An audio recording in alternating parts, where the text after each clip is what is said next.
वहीं पे बात करें, आज यूथ कांग्रेस द्वारा बैठक का भी आयोजन किया गया है और आने वाले समय में बात की जाए नगर निगम और विधानसभा चुनाव भी है, तो किस तरह से यूथ कांग्रेस अपनी सहभागिता निश्चित करेगी?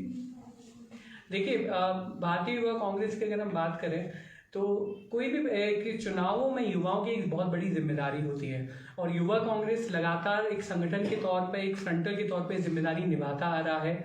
आज जो प्रदेश कार्यकारिणी की बैठक का आयोजन किया गया है, ये हमारे हर माह एक मासिक बैठक होती है, लेकिन आज ये बैठक इसलिए खास है क्योंकि IYC के जो हमारे प्रभारी है श्री कृष्णा अलवलू जी, वो स्वयं शिमला में मौजूद हैं। आने वाले समय में शिमला में म्यूनिसिपल कॉरपोरेशन का चुनाव है और उसके कुछ महीने बाद यहाँ पे विधानसभा चुनाव भी प्रस्तावित हैं। तो कैसे चुनावों में यूथ कांग्रेस का क्या रोल होगा, क्या हमारी रिस्पॉन्सिबिलिटीज हैं, क्या मुद्दों को लेके हम जनता के बीच में जाने वाले हैं, वो डिस्कशंस हमारे लगातार चल रहे हैं और लगातार हम जमीन पे, सड़कों पे संघर्ष कर रहे हैं। हाल में विधानसभा घेराव हुआ था, अब चुनाव सर पे हैं, तो चुनावों की तैयारियों को लेकर लगातार चर्चा हो रही है, क्या कैंपेन्स हैं, उसमें हम लगातार अपना चिंतन कर रहे हैं। संगठनात्मक स्तर पर क्या लगता है आपको, जो यंगस्टर्स हैं वो आपके साथ जुड़े हुए हैं?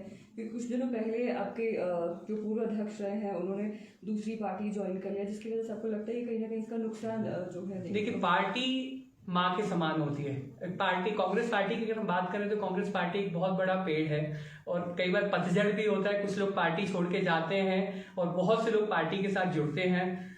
जिनके बारे में आप बात कर रहे हैं, वक्त उन्होंने किन कारणों की वजह से पार्टी छोड़ी और दूसरी पार्टी ज्वाइन करी, वो उनका एक निजी फैसला है। लेकिन इस संगठन में आज भी हजारों कार्यकर्ता हैं जो लगातार कांग्रेस पार्टी के लिए राहुल गांधी जी के नेतृत्व में लगातार संघर्ष कर रहे हैं और हिमाचल में किसी के आने से, किसी के ज्वाइन करने से कोई फर्क नहीं पड़ता है। हिमाचल में हमने रिजल्ट्स हमारे सामने हैं, जो पिछले बाई इलेक्शंस हुए थे, हिमाचल की जनता कांग्रेस पार्टी के साथ है और कोई भी नई पार्टी यहाँ पे खड़ी नहीं हो सकती है। हिमाचल की जनता कांग्रेस के साथ है और रहेगी। क्या लगता है, जिस तरह से 4 राज्यों में चुनाव हुए हैं, 5 राज्यों में, और उसमें से कहीं भी जो है कांग्रेस बढ़त नहीं बना पाई, सीटें नहीं निकाल पाई, रिजल्टमेंट कहीं ना कहीं लगती है बीच में, क्योंकि युवाओं को तवज्जो नहीं दी जा रही है। आने वाले चुनावों में कितनी बड़ी चुनौती मानते हैं? जिस तरह से पंजाब में आप आम आदमी पार्टी आती है, उसका हिमाचल में कितना असर रहेगा? कांग्रेस किस तरह से युवाओं में एकजुटता रखेगी? क्योंकि कहीं ना कहीं बगावत तो है, नाराजगी है, जो यूथ है उन्हें सीनियर्स जो है वो तवज्जो नहीं दे रहे। देखिए, ऐसा बिल्कुल भी नहीं है। पहली बात, जनता जनार्दन होती है। 5 राज्यों में जो नतीजे आए वो जनता का एक फैसला है जिसको हम स्वीकार करते हैं।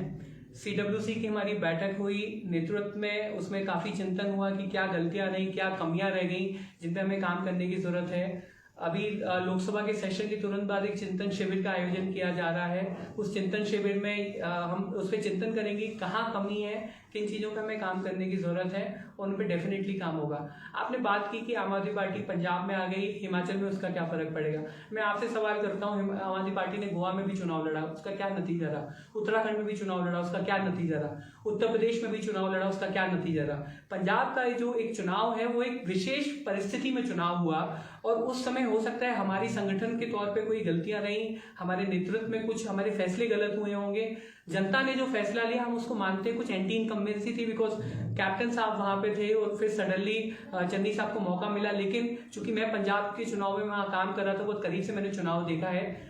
जो चन्नी सरकार ने फैसले लिए वो आम आदमी को फैसले आखिरी तक टच कर रहे, लेकिन एंटी इनकम्बेंसी बहुत ज्यादा थी और शायद हमें उस पर और चिंतन करने की जरूरत है, कहाँ कमी रही बात आपने कहा यूथ की पार्टिसिपेशन की, यूथ को ज्यादा जिम्मेदारी नहीं मिलती है। उत्तर प्रदेश के चुनाव में आपने देखा कि प्रियंका जी के नेतृत्व में पार्टी ने पूरे स्टेट में चुनाव लड़ा।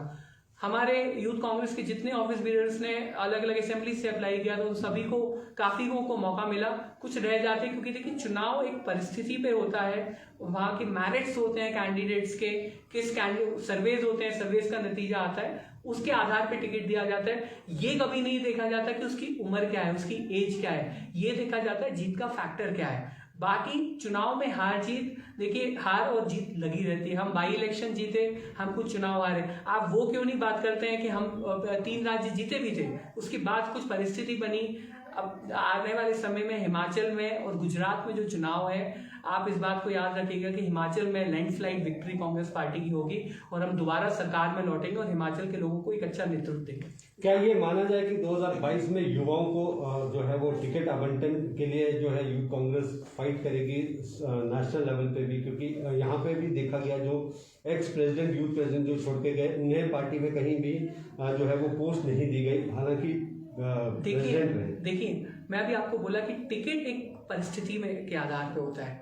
आप यूथ हैं या आप सीनियर हैं, उस आधार पे टिकट की दावेदारी कभी नहीं होती है। पार्टी के इंटरनल सर्वेज होते हैं, लोगों का फीडबैक होता है, किसके साथ वर्कर है, कौन लोग चाहते हैं, उसके आधार पे टिकट दिया जाता है। कभी भी कांग्रेस पार्टी में टिकट दिल्ली में बैठ के नहीं बंटते हैं, लोगों से यहाँ पे चर्चा होती है, मशवरा होता है, स्टेट के लीडरशिप का पार्टिसिपेशन होता है, उसके बाद टिकट डिस्ट्रीब्यूशन होता है। एक असेंबली की आप बात करेंगे कि स्टेट की बात करेंगे तो एस्पिरेंट्स बहुत ज्यादा होते हैं और होना भी चाहिए। एक अगर हम राजनीतिक दल में आज हम संघर्ष कर रहे हैं तो आज नहीं तो कल हम सभी चाहते हैं कि हमें जिम्मेदारियां मिले, पार्टी हमें टिकट दे।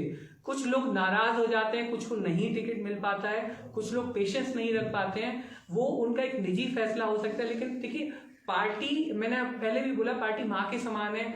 माँ ने आपको इतने सालों तक सम्मान दिया, आज जो लोग छोड़ के जा रहे हैं उनको इसी पार्टी ने जिम्मेदारियां दी, इसी ऑफिस में उनको जिम्मेदारियां रही और उन्होंने निभाई, आज छोड़ के गए। मुझे उम्मीद है कि वो चुनाव के पहले और चुनाव के बाद दोबारा कांग्रेस पार्टी में लौटेंगे, क्योंकि हिमाचल प्रदेश में आम आदमी पार्टी का कोई वजूद नहीं। नए चेहरों को टिकट मिलेगा यूथ का? बिल्कुल मिलेगा, परिस्थिति के आधार पर मिलेगा। अगर वो जीत सकते हैं, संघर्ष करते आ रहे हैं और जनता में उनकी एक्सेप्टेंस है तो उनको टिकट मिलेगा। और यूथ कांग्रेस में हमारे जो प्रभारी हैं श्री कृष्णा अलवरू जी, हमारे अध्यक्ष श्री श्रीनिवास बीवी जी, वो लगातार यूथ की लड़ाई लड़ते आए हैं और हर एक टिकट पे ticket by ticket, seat by seat लड़ते हैं। और पार्टी फिर ये पार्टी का फैसला है किसको उनको चुनाव लड़ाना है, उसी हिसाब से हिमाचल में भी चुनाव। जी, आपके पास सोशल मीडिया भी आप यहाँ पर दिखे। हिमाचल में जो पार्टी उसके आपको क्या लगता है कितनी और ज़्यादा स्ट्रेंथन करने की ज़रूरत है कि सोशल मीडिया प्लेटफॉर्म पे भी आप आपका जो ये काम रहता है वो अच्छे से हो? देखिए आज की तारीख में जो चुनाव है वो बेसिकली सोशल मीडिया का एक विंग नहीं रह गया है, सोशल मीडिया की एयरफोर्स की तरह है जिसका काम होता है पार्टी की विचारधारा को आखिरी तक ले जाने का। और सोशल मीडिया की कोई लिमिट नहीं होती, sky is the limit for the social media. So yes, we need to strengthen our social media wing in Himachal Pradesh and we are already working on it. Right now the meeting is going on और हम आने वाले समय में हमारे संगठन को भी सोशल मीडिया के लेवल पे बढ़ाएंगे। यहाँ पे कंट्रोल रूम हमारा सेटअप होगा, इलेक्शन वॉर रूम सेटअप होगा, सोशल मीडिया के हम टीम्स कैसे नीचे काम करना है, टेक्नोलॉजी का कैसे यूज करना है, उन सभी चीजों पे मंथन चल रहा है। और हम जो कांग्रेस पार्टी की आवाज है वो हिमाचल की सारी विधानसभा में आखिरी ब्लॉक तक लेके जाएंगे। हमारी जिम्मेदारी है, उसको हम पूरी तरह निभाने के लिए तैयार है। और आपने कहा जिस तरह से कि चिंतन यहाँ पर किया जा रहा है कि अभी क्या किस तरह की कमियां रही हैं पिछले इलेक्शन में, जिस वजह से जो कांग्रेस के इतने हारे, क्या आपको कमियां लगती है और किस तरह से दूर इनको किया जा सकता है, क्योंकि जो एनसी के इलेक्शन है वो तो आने ही वाले हैं आगे।